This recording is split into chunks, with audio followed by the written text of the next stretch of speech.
kasih setiamu yang ku rasakan lebih tinggi dari langit biru. Kebaikanmu yang telah kau nyatakan lebih dalam dari lautan. Berkat-Mu yang telah ku terima sempat membuatku terpesona.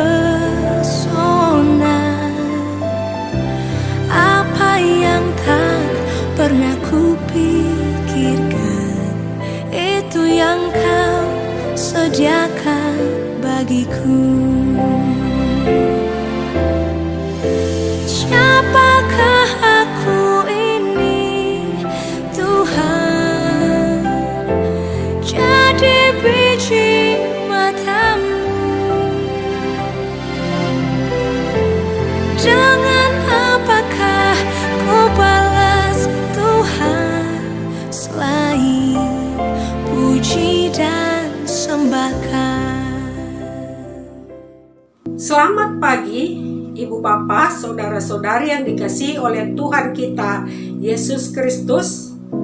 Pada pagi hari ini, marilah kita memulai aktivitas kita. Tapi sebelumnya mari kita mendengarkan firman Tuhan dan kita berdoa. Bapa yang di surga, Bapa yang baik, terima kasih atas berkat Tuhan yang Tuhan telah nyatakan dalam hidup kami. Tuhan telah memberikan hari yang baru bagi kami untuk bisa kami beraktivitas pada hari ini dalam penyertaan Tuhan. Bapa, sebentar kami akan merenungkan firman-Mu. Berfirmanlah Engkau kepada kami, karena kami anak-anak Tuhan sudah siap mendengarkannya. Di dalam nama Tuhan Yesus kami berdoa. Amin. Firman Tuhan yang menjadi renungan kita pada pagi hari ini diambil dari Matius 25 ayat 40. Demikian firman Tuhan. Dan raja itu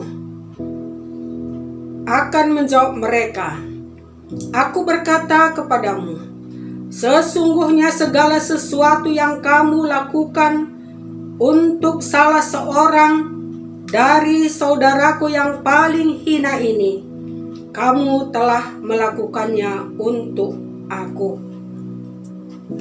Ibu Bapa, saudara-saudari yang dikasihi Tuhan, sadar atau tidak sadar kita, seringkali kita cenderung memperhatikan orang-orang yang berhasil, orang-orang hebat, orang-orang yang berpendidikan, orang-orang yang berada, ketimbang memperhatikan orang-orang yang lemah, orang-orang yang hina, orang-orang yang di pinggiran ataupun orang-orang yang cacat. Seringkali manusia mengabaikan orang-orang yang sedemikian rupa. Padahal di dalam firman Tuhan yang barusan kita baca, saya ulangi sekali lagi, sesungguhnya segala sesuatu yang kamu lakukan untuk salah seorang dari saudaraku yang paling hina ini, kamu telah melakukannya untuk aku. Saudara-saudaraku yang dikasihi Tuhan, Tuhan hadir di tengah-tengah orang hina, di tengah-tengah orang melarat, di tengah-tengah orang yang diabaikan orang banyak. Tuhan hadir di tengah-tengah orang yang lemah. Oleh karena itu, Tuhan juga menganjurkan kita hadir di tengah-tengah mereka. Kita hadir untuk memperhatikan dan menolong mereka. Seperti yang kita lihat di WA Group, ada seorang ibu. Ibu ini mungkin dia orang yang rendah hati dan sangat mengasihi Tuhan. Dia memakaikan hidupnya untuk memperhatikan orang-orang yang lemah, orang-orang yang hina di dunia ini.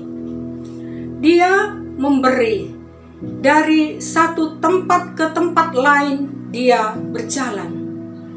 Pada satu tempat dia mencari orang-orang yang menderita, orang tukang rongsokan, orang yang sakit, dan orang yang menderita.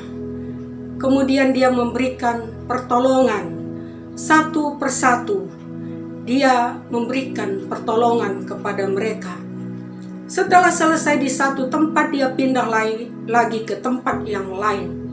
Dan dia juga melakukan hal yang sama untuk mengasihi orang-orang yang terpinggirkan.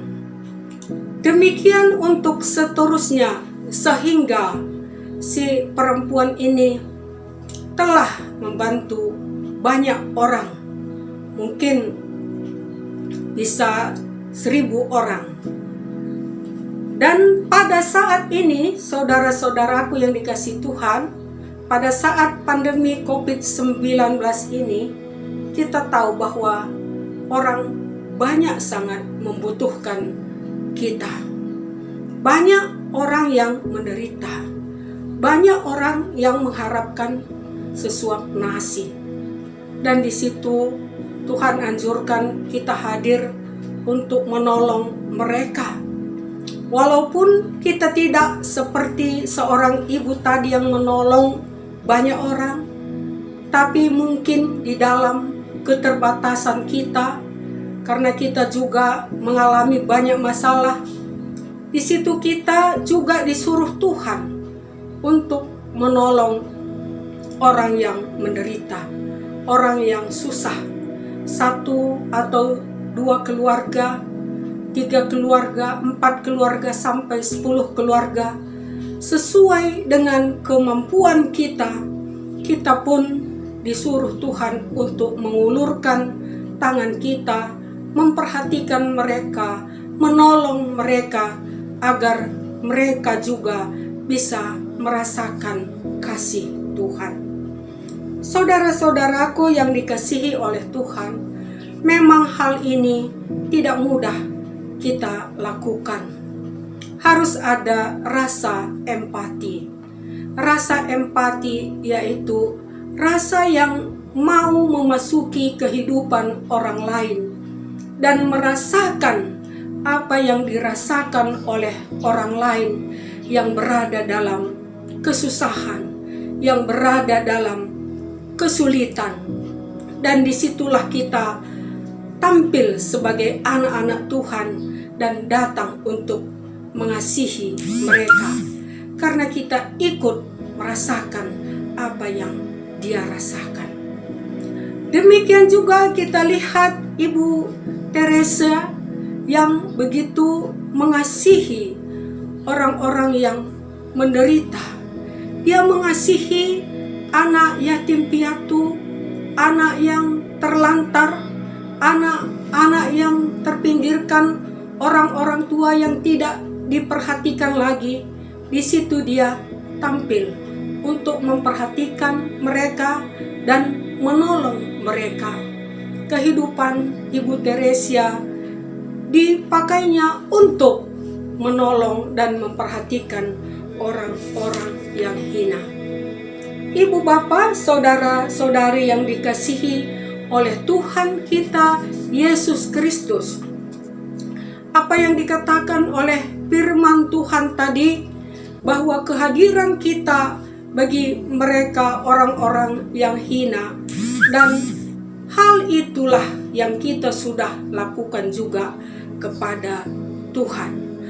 Oleh karena itu, ibu bapak, saudara-saudari yang dikasihi oleh Tuhan Yesus Kristus, marilah kita melakukan apa yang dikehendaki Tuhan dalam kehidupan kita. Karena di dalam 1 Korinti 13 ayat 13, di situ dikatakan ada 3 yang tetap, yaitu iman, pengharapan, dan kasih.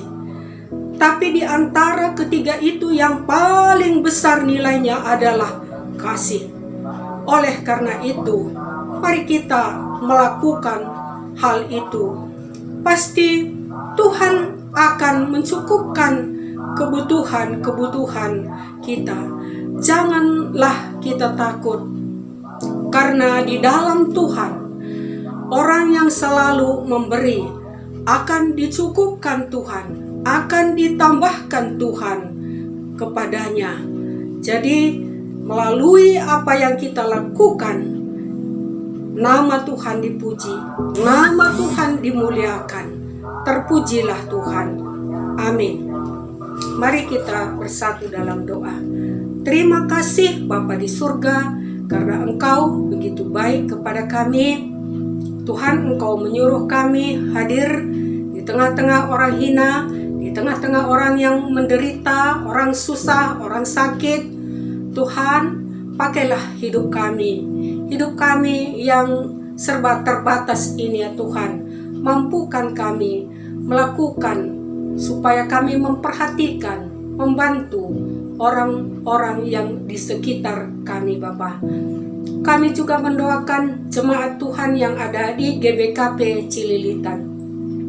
Tuhan melihat semua keadaan jemaat-Mu yang ada di Cililitan. Pendeta, Pertua Diaken bersama dengan keluarganya, Tuhan, Engkau memberkati mereka. Engkau memberikan kesehatan, hikmat, kebijaksanaan kepada mereka.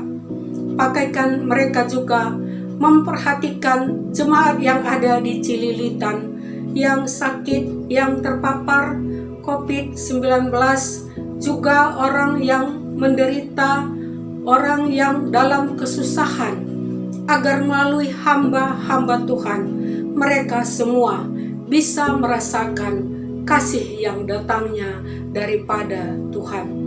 Kami juga mendoakan seluruh saudara-saudara kami yang terpapar COVID-19 dimanapun mereka berada, maupun yang di opname dan juga di isoman di rumah. Tuhan, Engkau melawat mereka. Engkau mengulurkan tangan pengasihan-Mu kepada mereka. Angkatkan sakit penyakit mereka. Sembuhkanlah mereka, Tuhan. Juga kami berdoa buat pemerintahan kami yang menanggulangi COVID-19 ini. Tuhan, Engkau memberikan hikmat kebijaksanaan kepada mereka agar pandemi ini Bapa segera berakhir. Bapa, inilah permohonan kami, dan di atas semua ini ampunkanlah segala salah dan dosa kami Tuhan. Kami datang kepadamu di dalam nama Tuhan Yesus. Amin.